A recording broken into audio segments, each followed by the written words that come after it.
7:12 p.m. The kitchen door swings open, and everything Draxon Kale thought he knew about his life stops making sense.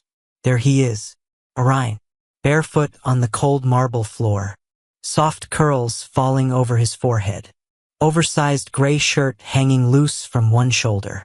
The man Draxon had built half his empire around protecting, standing inches away from another man, close enough to breathe the same air.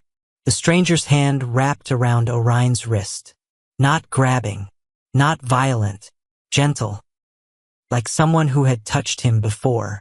Draxon's boots stop moving. Behind him, Ravian walks into his back. Then Silver. 3 identical men. Same jaw, same dark eyes, same blood, all of them frozen in the doorway. The new Manhattan skyline burns orange through the floor-to-ceiling glass behind the kitchen counter. Gold light pours over fresh white lilies in a vase near the sink. The whole room smells like garlic and rosemary and something warm.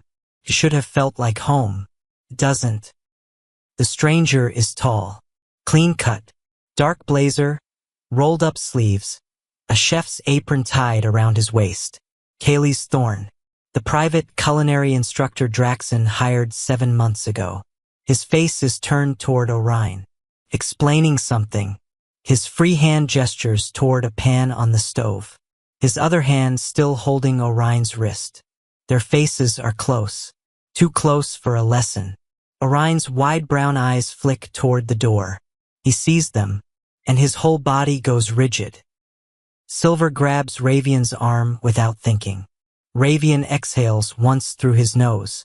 Draxon, he says quietly. Draxon doesn't answer. He just watches. No raised voice, no stepped forward foot, no jaw tightening or fist curling. Just watching, like a man reading a document he doesn't fully believe yet. Kaylee's notices them next. Whatever color existed in his face leaves it instantly. He drops Orion's wrist and takes 2 steps back. Mr. Kale, this isn't. Draxon raises one hand slightly. Stop. Kaylee stops. The room goes absolutely quiet. The only sound is the low simmer of something on the back burner of the stove. A faint hiss. Steam rising slow. Orion hasn't moved. His hands come up halfway. Fingers starting to form shapes. Sign language. The only way he can speak since the accident 6 years ago took his voice. But the signs don't finish. His hands drop, like he doesn't know where to begin. Power teaches you something most people never learn. The truth rarely reveals itself to the loudest voice in the room. Draxon had learned that early. Watched his father destroy a 40-year business empire in one screaming phone call. Watched rivals collapse because they reacted faster than they thought. Watched men lose everything because they confused emotion with authority. So he stood still, and he watched. Ravian leans close to his ear. Should we say something? Draxon doesn't answer that either. His eyes move slowly around the room. The lilies on the counter. The pan on the stove. Kaylee's standing near the far wall now, shoulders up near his ears. Orion still frozen in the center of the kitchen floor. And then Draxon sees him. Soren, 5 years old, half asleep, little feet padding down the hallway in dinosaur pajamas, dragging a stuffed wolf by one worn ear. The boy stops at the edge of the kitchen doorway. He looks at the adults, all of them stiff and silent. His small face scrunches with confusion. Papa. One word.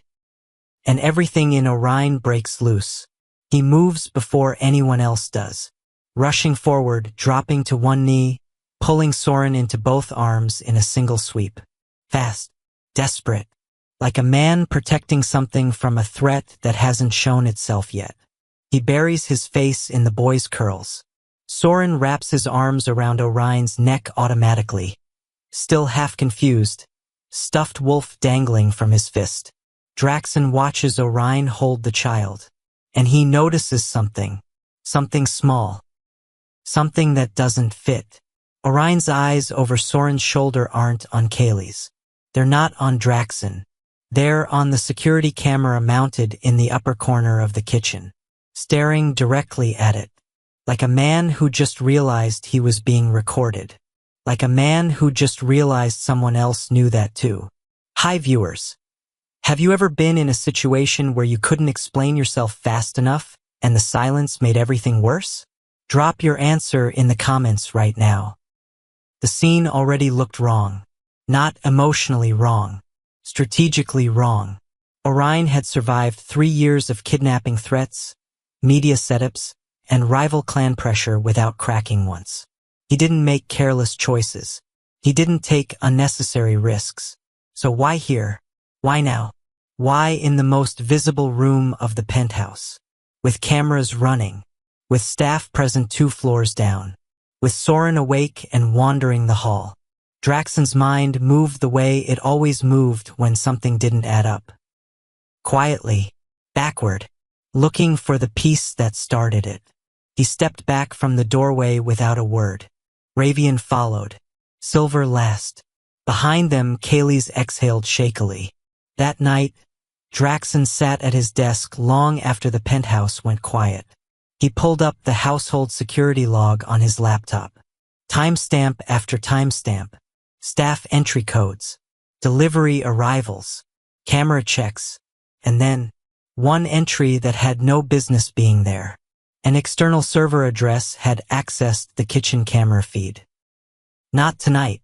Hours before the incident, someone had logged in remotely and watched the kitchen before the scene even began. Draxon leaned back in his chair. His hands stayed flat on the desk. He didn't move for a long time, because someone hadn't just watched what happened in that kitchen. Someone had planned it. By 9 a.m. the next morning, the entire penthouse staff expected the walls to come down. They had seen what happened the night before. Word travels fast inside a household run by 3 of the most powerful men in the country. The kitchen staff whispered near the service elevator. The head housekeeper avoided eye contact with everyone.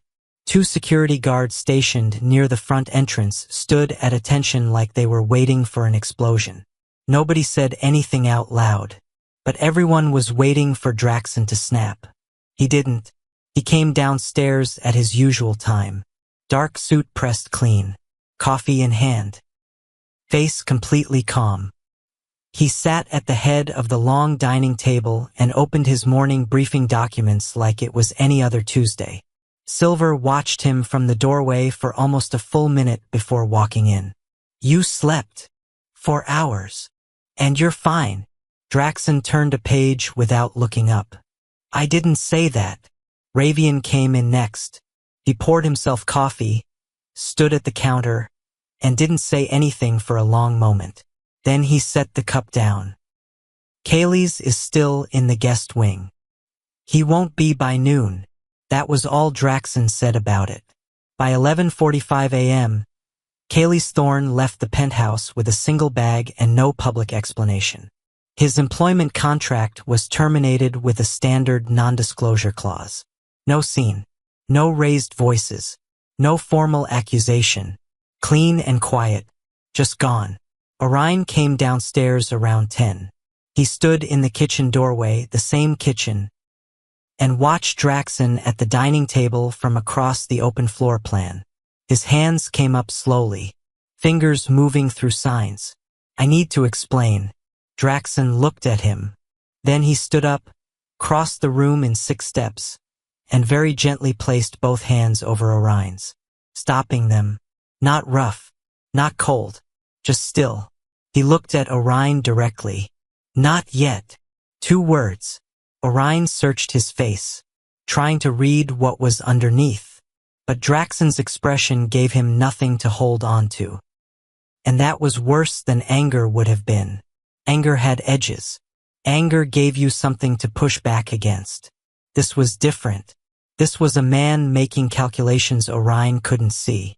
Later that afternoon, Ravian found Draxon in his home office. The door was open. Draxon was standing at the window, jacket off, one hand in his pocket, staring at the city below. Ravian stepped inside and closed the door behind him. We need to talk about what we saw. We need to talk about what we didn't see. Ravian crossed his arms. Don't do that.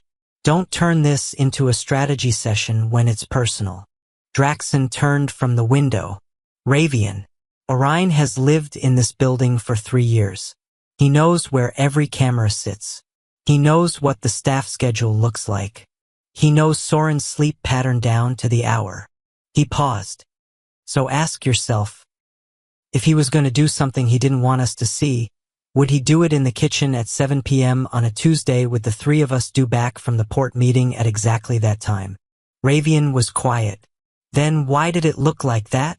Because it was supposed to. The word landed flat. Supposed to. Ravian sat down in the chair across from the desk. You think someone arranged it. I think someone paid for it. Trust doesn't break in loud explosions. It fractures quietly, in the moments when you stop asking questions. Draxen had watched men destroy decades-long partnerships over a single misread moment. Watched families fall apart because no one slowed down long enough to ask who benefited from the chaos. He wasn't going to be one of those men. He ordered a full internal security audit that same afternoon. Not through their usual IT contractor. Through a private forensic firm that had no existing ties to the Kale syndicate. Outside eyes. People with no reason to protect anyone inside. Silver managed the handoff quietly. No formal paperwork trail. Payment routed through a subsidiary account in Delaware. The team went to work that evening. By the following morning, the first result came back. Not about the camera access. About Kaylee's Thorne. A flag had appeared in his financial records. A single transfer. Deposited into an account that had been open 90 days before Kaylee's was ever hired. Ravian read the report summary twice. Then he walked it down the hallway to Draxen's office and dropped it on the desk without a word. Draxen read it once. His expression didn't change, but his hand went still on the paper. $2 million. Transferred into Kaylee's Thorne's account exactly 48 hours before the kitchen incident. Nobody confronted Kaylee's at his apartment. That would have been the obvious move. Draxen didn't make obvious moves. Instead, the forensic team spent 72 hours building the full picture first. Bank routing numbers. Transaction timestamps. Corporate registration trails. Every layer of financial information that connected Kaylee's Thorne to that $2 million transfer. Only after they had everything did Draxen send 2 people to his door. Not bodyguards. A lawyer and an accountant. Documents in hand. Kaylee's opened the door in sweats, unshaved, looking like a man who hadn't slept since leaving the penthouse. He took one look at the paperwork and stepped back to let them in. The conversation lasted 40 minutes. The recording reached Draxen's desk by that evening. He listened to it once. Sitting alone in his office with the door locked, headphones in, replaying 2 specific sections 3 times each. Then he pulled the headphones out and sat back. Silver was waiting outside when Draxen opened the door. He talked. They moved to the main conference room. Ravian was already there, jacket off, phone face down on the table. Draxen set the recording device on the table and pressed play. Kaylee's voice came through flat and tired. He didn't deny the money. He said he needed it. Said he was 3 months behind on a business debt that had been following him for years. Said when the offer came through an anonymous contact, he told himself it was harmless. The job was simple. Stand close to Orion during a lesson. Let a hand linger on a wrist a beat too long. Position himself so that anyone walking through that door at that specific time would see something that looked like more than a cooking lesson. That was all. He wasn't supposed to touch Orion beyond that. He wasn't supposed to say anything inappropriate.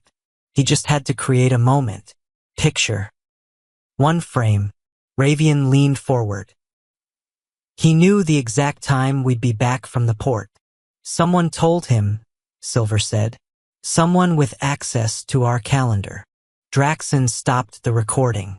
He claims he never knew who hired him. Says the instructions came through 3 different messaging applications that self-deleted after each exchange. Payment came through wire transfer. No name attached. The room was quiet for a moment. Did he ever push back? Ravian asked. Did he ask who was sending the money? Once. Draxon pressed play again. Kaylee's voice. I asked once.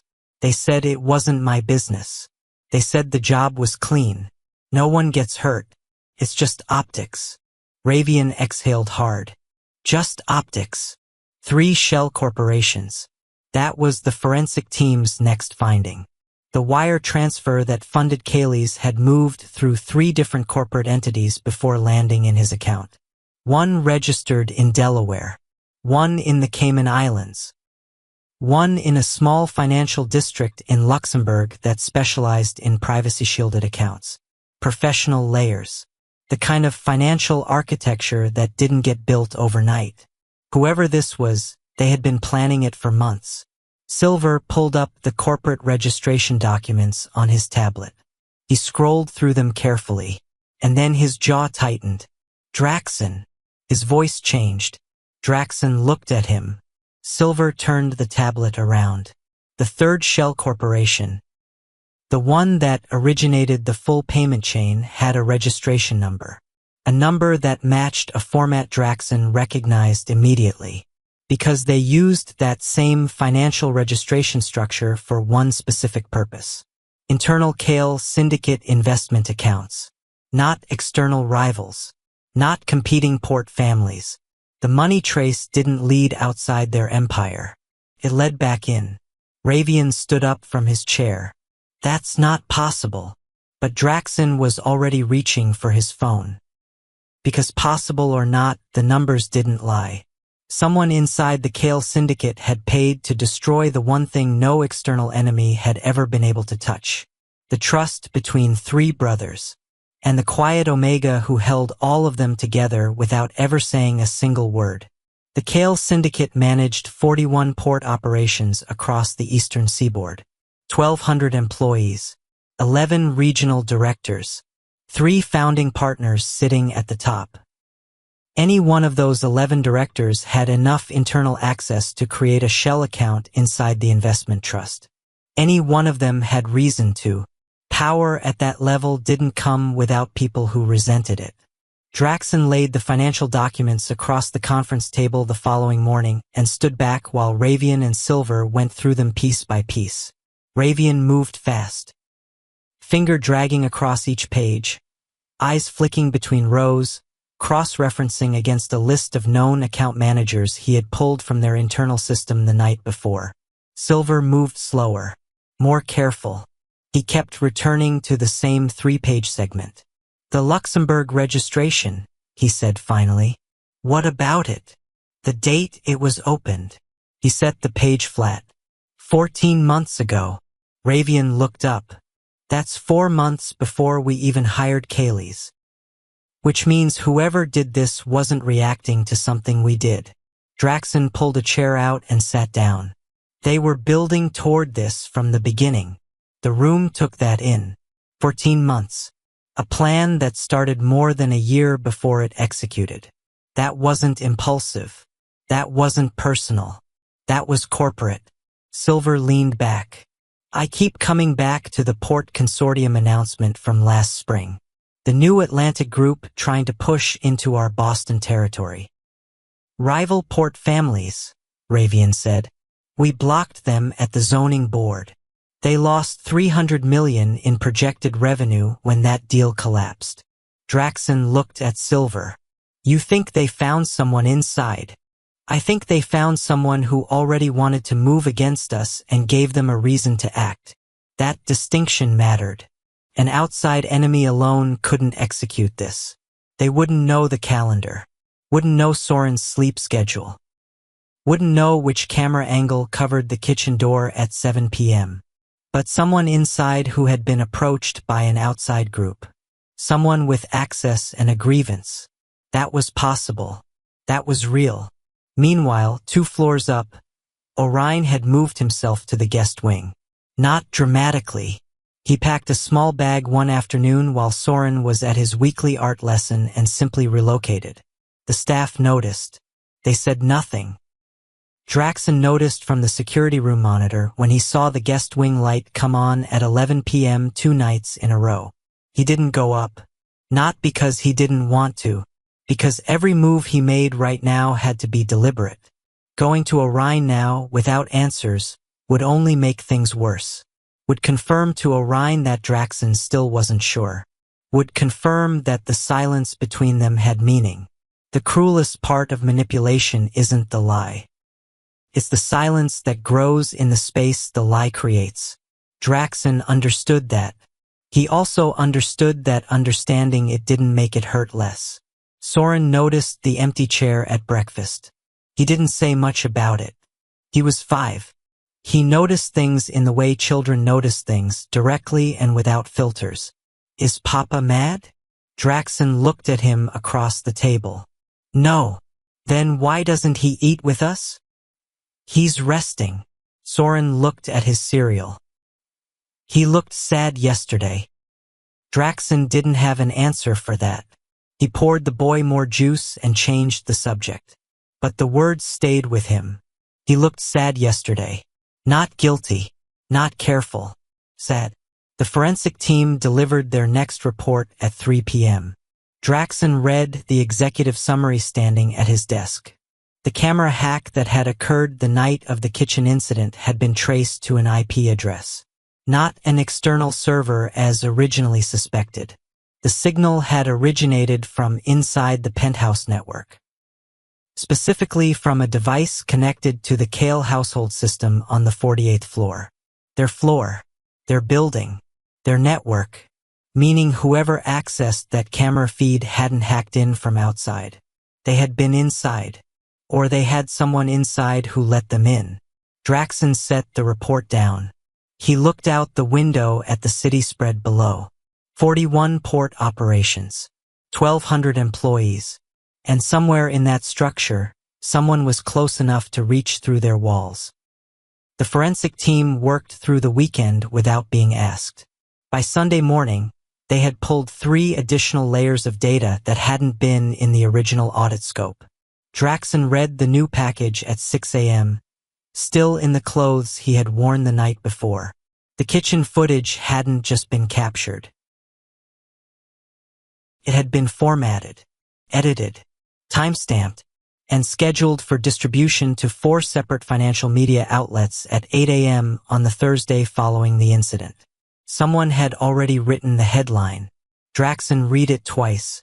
Mafia Alpha betrayed by his Omega. Below it, a subheading.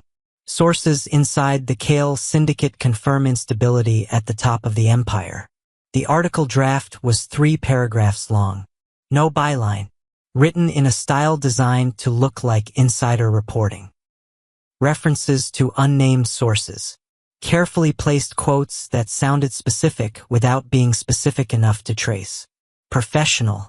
The kind of writing that passed editorial review at the kind of publications that moved markets.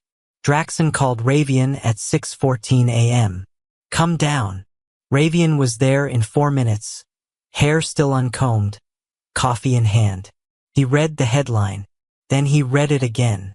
They were going to leak it to financial press. Scheduled distribution. Automated send. If we hadn't found it, it would have gone out Thursday morning during pre-market hours. Ravian set the coffee down. Pre-market. That was the tell. This wasn't about humiliating Draxen personally. Pre-market distribution meant the story would hit financial feeds before trading opened. Investor sentiment would shift before the market bell. Kale logistics stock would open in a hole. Panic selling. Nervous institutional investors pulling positions. A few percentage points of drop in a company their size represented hundreds of millions in lost market value. And there was a group standing by to collect every dollar of that loss. Silver had already been researching the New Atlantic Group since the conversation 2 days earlier. He came in with a second report 20 minutes after Ravian. New Atlantic had taken out a significant options position against Kale Logistics 6 weeks before the kitchen incident. Betting the stock would drop. Betting big. If the scandal had published Thursday morning as planned, they would have profited enormously from the chaos. But this is where the plan revealed something even deeper. Because the options position alone was profitable but not exceptional. The real goal wasn't the money. The real goal was the internal collapse. Draxon stood at the window. He said it out loud for the first time. They didn't need Orion to actually betray me. They needed me to believe it long enough to turn on Ravian and Silver. The room was quiet. He kept going. If I accused one of you of leaking the incident to media, if I believed the money trail led to family instead of an outside plant, if we started pointing at each other, the syndicate fractures from the top. Leadership becomes divided. Every major negotiation we have in the next 18 months becomes vulnerable. Ravian was very still. Silver exhaled slow. They were targeting the trust between us. From the start. That was the architecture. Not a financial hit. A relationship hit. Destabilize the three men at the center of the empire and everything attached to them would shake. The forensic team's final data push came in at noon. A login access event. Inside the Kale Syndicate's private internal server. An account that had remotely connected to the Penthouse network on the night of the kitchen incident. The login was masked. But not perfectly, because the user had logged in twice. The first time successfully masking their credentials. The second time, 3 minutes later, likely a correction or forgotten item, they had used their default credentials without the mask. The account name was right there. Draxon stared at the screen. He recognized it immediately. Not a low-level IT access account. Not an anonymous placeholder. The login belonged to Darius Whitmore, their operations director. 17 years with the Kale Syndicate. The man who had sat in the front row at Draxon's father's funeral. The man who had helped build the Northeastern Port Network from the ground up. Ravian went completely still when Draxon said the name out loud. Silver said nothing, just stared at the document. And outside the window, 40 floors below, the city moved through its Sunday afternoon like nothing had happened. Like the name Darius Whitmore hadn't just changed everything. The invitation went out on a Wednesday. No explanation. Just a time, a dress code, and the Kale Syndicate letterhead at the top. Formal dinner. Thursday evening. Penthouse level. All senior staff required to attend. 11 regional directors received it. 4 department heads. 3 legal advisors. And Darius Whitmore, who accepted within 6 minutes of receiving it. That was the first tell. Every other senior member had responded within the hour. Standard reaction time for people who cleared schedules and made arrangements. Darius responded in 6 minutes. Like a man who had been waiting for the invitation. Like a man who thought he already knew what it was for. Draxon noted the timestamp. Said nothing. Thursday came in cold and clear. The kind of November evening where the city below looked almost peaceful from 40 floors up. The penthouse dining room had been set formally. Long table. White linens. Crystal glasses already filled with water. Arrangements of dark flowers down the center that the head housekeeper had sourced that morning. 14 people filed in over the course of 20 minutes. They took their seats carefully. Nobody looked fully comfortable. That was correct. Draxon stood at the head of the table and waited while the room settled. Ravian sat to his right. Silver to his left. Both of them dressed sharp, faces controlled, giving nothing away. The staff served the first course. Small talk filled the room in careful pieces. Draxon ate slowly, listened, watched. Darius Whitmore sat 5 seats down on the left side. He was 61 years old. Silver hair close-cropped. Suit immaculate. He had the easy posture of a man who had spent decades at important tables. Comfortable in rooms like this, he made conversation with the director beside him. Laughed once at something. Checked his watch one time, briefly, when he thought no one was looking. Draxen saw it. Halfway through the second course, he set his fork down. The table gradually went quiet. I appreciate everyone making time on short notice. His voice was even, unhurried. I brought you all here because something happened last week that affects this organization, and I believe each of you deserves to hear about it directly. Careful attention around the table. There was an incident in my home. He paused. Let the silence work. A moment that was designed to look like a personal failure. A betrayal. He looked down the table slowly. Some of you may have already heard pieces of it. A few faces shifted. He reached toward the small remote near his water glass. The large display panel on the dining room wall activated. The kitchen footage began playing. 30 seconds of it. The gasps were quiet but real. People leaning forward slightly. Eyes moving to Draxen immediately after. Reading his reaction. He had none. He let it play. Then he stopped it. When I saw this footage, he leaned back in his chair. My first instinct was emotional. That's human. But my second thought, the one that mattered, was a question. He looked around the table. Who benefits? The room was very still. Not from what this footage appears to show. From what it was designed to trigger. Who benefits from this organization fracturing at the leadership level? Who benefits from our stock dropping before market open on a Thursday? Who benefits from 14 months of careful financial architecture being used to manufacture a single moment? Nobody moved. I'm going to ask the room something directly. His eyes moved down the left side of the table. Who here believed this footage was real the moment they saw it? Silence. Then one hand started to rise across the table. A junior director who quickly lowered it when no one else moved. Draxen nodded once. Honest. That's good. He reached for the remote again. The financial transfer documents replaced the footage on the screen. $2 million. 3 shell corporations. The Luxembourg registration date. The room read the numbers. And 5 seats down on the left side, Darius Whitmore's right hand moved to his water glass. Lifted it. Set it back down without drinking. His jaw shifted almost imperceptibly. Draxen watched all of it, without looking directly at him. The money originated from inside this organization's investment structure, Draxen said calmly. From someone who has had access to our internal financial accounts for a very long time. The table was no longer pretending to be comfortable. And Darius Whitmore had stopped making eye contact with anyone. Nobody spoke for almost 10 full seconds after Draxen finished. 10 seconds is a long time in a room full of powerful people. Then the director at the far end of the table said, "You're saying it came from inside. The money trace doesn't lie.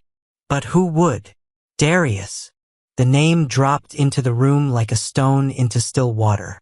Every head turned. Darius Whitmore didn't flinch. He set both hands flat on the table. Looked at Draxen directly.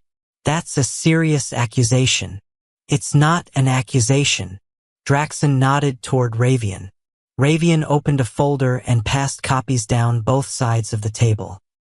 "It's documentation." The documents moved from hand to hand. People read quickly. The Luxembourg Shell Corporation. The internal account number. The login access record from the Penthouse Network. The timestamp. The unmasked credential that had appeared on the second login. Darius' own account name. Right there. In black ink. Darius read his copy without expression.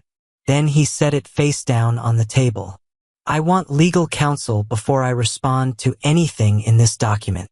"That's your right." Draxen leaned forward slightly. "But your legal counsel isn't going to change what's in the server log." The room was watching both of them. Nobody moved. Nobody reached for their phone.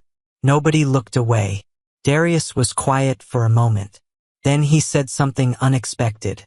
"You don't understand what you walked into." His voice was different now. Quieter. More careful. like a man choosing his next step on uncertain ground. What I walked into, Draxon repeated. The New Atlantic Group wasn't coming for your stock price. Darius' eyes stayed level. They were coming for your port contracts.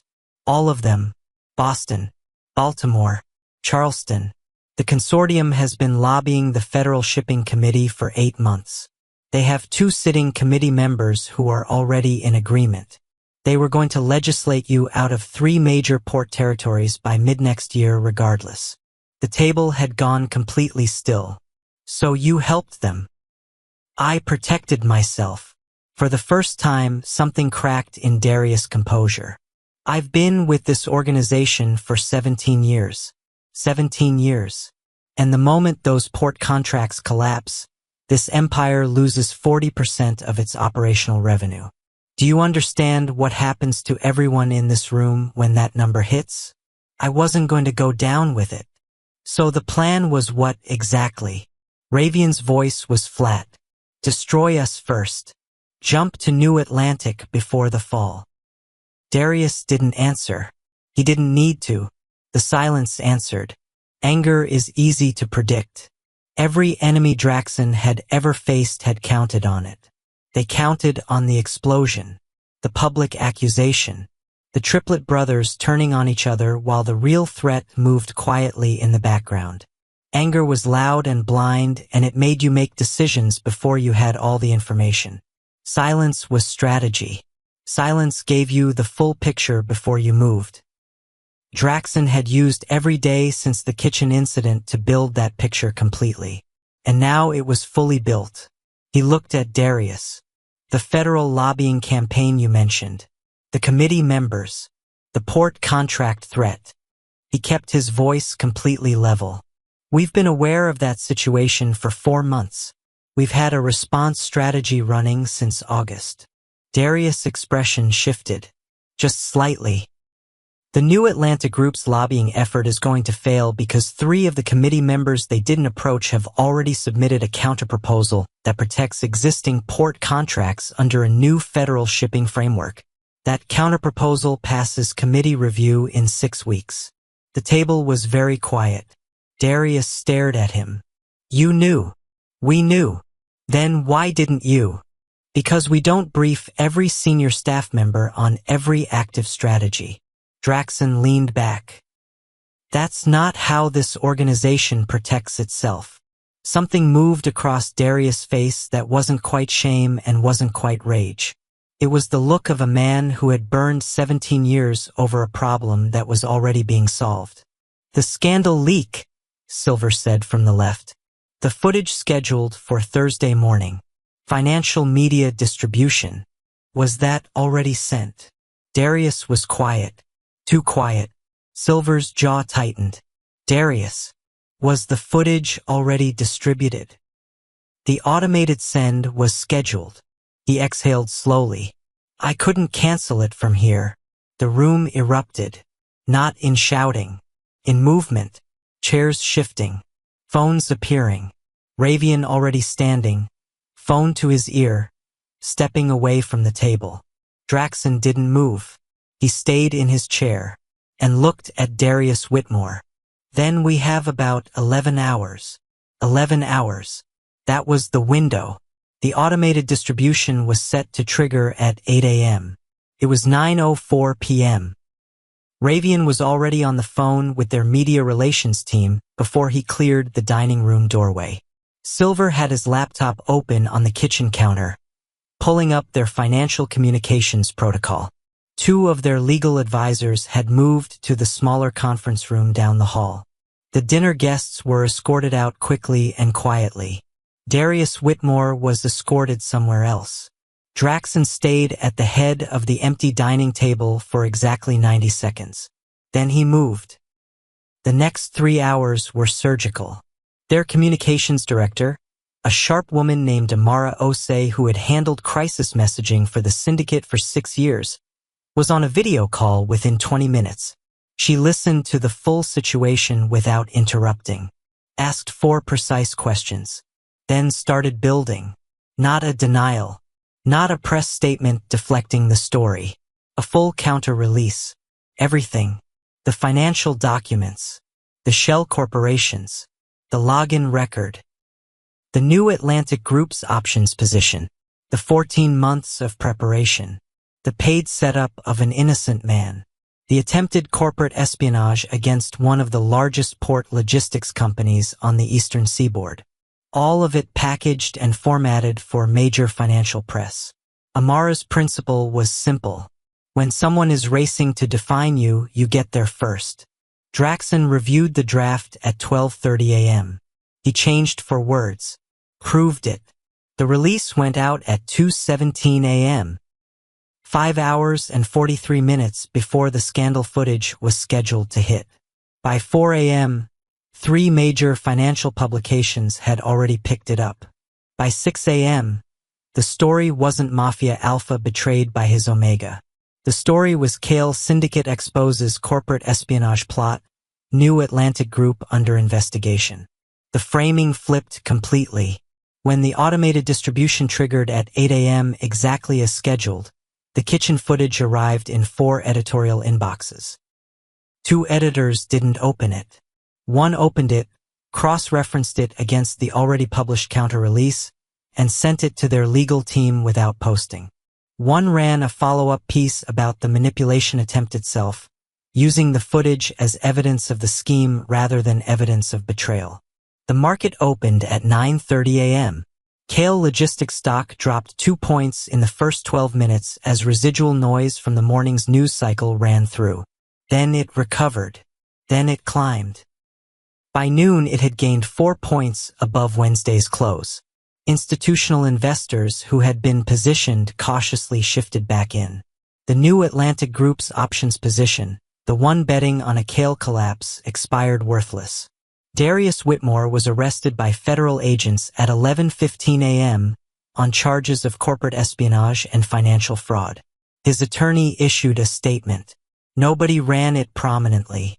Ravian watched the market close from the conference room. He stood at the window for a long moment. Then he turned around. We actually won. Silver looked up from his laptop. We documented everything correctly. We distributed first. The story inverted. He paused. Yes. Ravian exhaled. Good. Draxon was already gone from the conference room. Because the market close wasn't the thing he was thinking about. It wasn't the arrest. It wasn't Amara's release.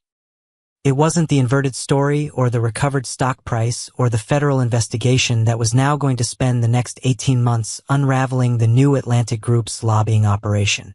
He was thinking about Orion, who had been in the guest wing for 9 days, who hadn't sat at the dining table in 9 days, who had watched Soren's morning routine from a careful distance for 9 days. The victory felt incomplete. More than incomplete, hollow. Because the enemy thought they were targeting an empire, but the real damage had been done somewhere quieter. In the space between 2 people who hadn't said the right things at the right time. That evening, Draxon walked to the guest wing door. He stood outside it for a moment. Then he knocked. There was a pause. Then the door opened. Orion stood in the doorway, still, watching him. His hands stayed at his sides. He didn't sign anything, just looked. And what Draxon saw in his face wasn't relief. It wasn't warmth. It was the careful expression of someone who had been waiting. Not waiting to be rescued, waiting to be heard. Orion's hands finally came up. Slow, deliberate. The signs were clear and unhurried. You hesitated to trust me. For words. No anger in them. Just truth. And that truth was heavier than anything that had happened in the past 9 days. The guest wing was quiet. Soren was asleep 2 doors down. The penthouse had settled into its late-night stillness. The faint hum of the city 40 floors below. The soft amber light coming in through the hallway windows. Draxon stepped inside. Orion moved back to let him in without enthusiasm. Not cold, just careful. The way someone moves when they've been managing their own feelings alone for long enough that they've gotten good at it. There was a chair near the window. Orion took it, Draxen sat on the edge of the bed across from him. The space between them was maybe 6 feet, and it felt much wider. Orion's hands came up again. Steady. Clear. No hesitation. I saw the camera before you walked in. Draxen watched each sign. I knew what the moment looked like. I knew I couldn't explain it fast enough. And when you went quiet, when you didn't say anything, didn't ask me anything, I thought that meant you had already decided. He stopped signing, looked at Draxen directly, then continued. The hardest part wasn't the accusation. There was no accusation. The hardest part was the silence. Because silence can mean anything, and I filled it with the worst version. Draxen leaned forward with both elbows on his knees. He stayed with that for a moment, because it was accurate. Every word of it was accurate. I didn't go quiet because I had already decided. His voice was low. I went quiet because I needed to think. Because I've watched men destroy things by reacting faster than they could think. Because I was trying to protect what we had by not blowing it apart before I had the full picture. Orion watched him. But I understand what that looked like from where you were standing. He paused. I was doing the thing that made sense to me as someone who leads. And I didn't stop to think about what it was doing to you. Something moved across Orion's face. Not forgiveness. Not yet. But recognition. Like a man hearing something he had needed to hear said out loud. His hands moved again. Orion looked at him for a long time. The city hummed 40 floors down. The clock on the nightstand read 11:48 p.m. Then Orion signed something quieter than the rest. I don't need you to be perfect. I need to know I'm not invisible when things get hard. Draxen nodded once. You're not invisible. You never were. Orion dropped his hands into his lap. He looked out the window at the city lights for a moment. Then he looked back at Draxen. His expression had shifted. Not resolved, but open. Like a door that had been shut for 9 days had moved slightly. Just slightly. It wasn't fixed in that room. Neither of them pretended it was. But something had been said. Something real and unpolished and true. And sometimes that's the only foundation repair actually starts from. The question was whether Draxen could keep building from it. Consistently. In the ordinary moments. Not just the dramatic ones. Orion's hands came up one more time. Small movement. Almost private. Can we check on Soren? Draxen stood. Yeah. They walked down the hall together. And for the first time in 9 days, the distance between them was just the width of a hallway. For months later, the Kale Syndicate's quarterly report hit a record high. The federal investigation into the New Atlantic Group's lobbying campaign had expanded to include 3 additional port consortiums. 2 sitting committee members had resigned. Legal proceedings were scheduled to run for at least another year. Nobody from New Atlantic was celebrating anything. The northeastern port contracts, the ones Darius Whitmore had assumed were lost, had been secured under the new federal shipping framework exactly as Draxen's team had projected. Boston, Baltimore, Charleston, locked, 41 operations. Stable. The Kale Empire was not smaller for what had happened. It was sharper, but that wasn't the part that stayed with Draxen. The part that stayed was smaller, less visible from the outside. He and Orion started something in the weeks after the guest wing conversation. Nothing dramatic, no grand gesture, just a habit. Every evening before Soren's bedtime, Draxen made a point to be in the same room. Not working, not on the phone, present. The 3 of them, whatever Soren was doing, building something, watching something, carrying that worn stuffed wolf around the penthouse like it was important cargo. Present. And after Soren went to sleep, Draxen and Orion sat in the main room together. Sometimes for 20 minutes. Sometimes for 2 hours. Orion signed things. Not always important things. Observations. Reactions. Small details about the day. The kind of communication that doesn't get recorded anywhere and doesn't move markets and doesn't appear in any security report. Just two people choosing to stay in the same room long enough to let the other one matter. Ravian noticed the shift first. He mentioned it once, casually, on a Wednesday morning over coffee. "You seem different lately." Draxen looked at him. "Different how? Like you're not carrying everything alone." He thought about that. "I'm not." Ravian nodded once. Didn't make a thing of it. That was enough. The world outside the penthouse still saw the Kale Syndicate the way it always had. Three men at the top of an empire nobody wanted to challenge. Precise, controlled, untouchable, and that wasn't wrong. But it wasn't the whole picture. The whole picture included a 5-year-old running through the penthouse at full speed on a Saturday morning with a stuffed wolf above his head like a trophy. It included Orion at the kitchen counter, that same kitchen, making something that smelled like brown sugar and cinnamon, turning around to sign something at Draxen about how Soren had asked 3 times that morning whether wolves were real. It included Draxen leaning against the counter watching him.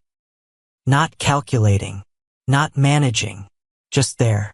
He had spent years believing that strength meant distance, that the most effective version of leadership required staying far enough back from the emotional weight of things to think clearly.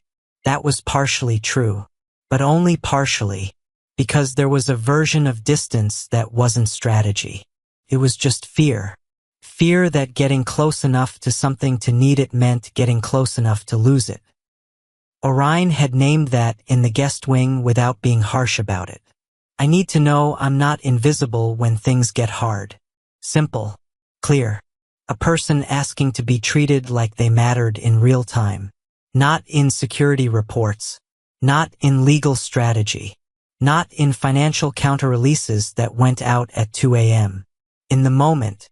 The enemy who built a 14-month plan to destroy the Kale Syndicate had studied the empire carefully.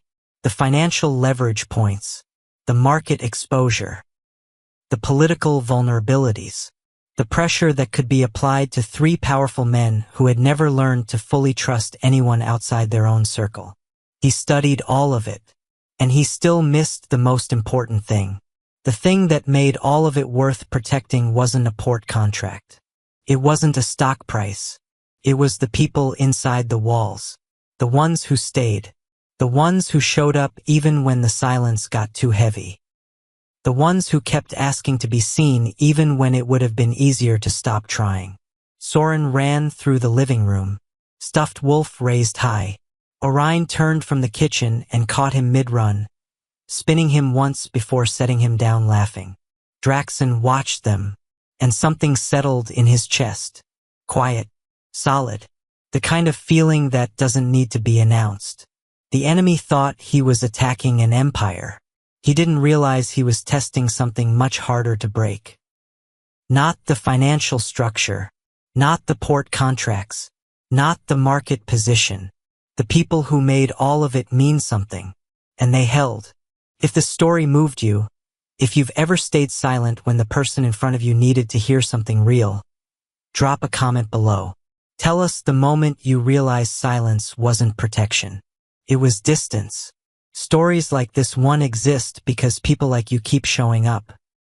Subscribe to this channel and turn on the notification bell so you never miss a story that challenges how you think about power, trust, and the people worth protecting. Share this with someone who needs to hear it today. Your words in the comments don't just reach us. They reach someone else watching who needed to know they weren't alone.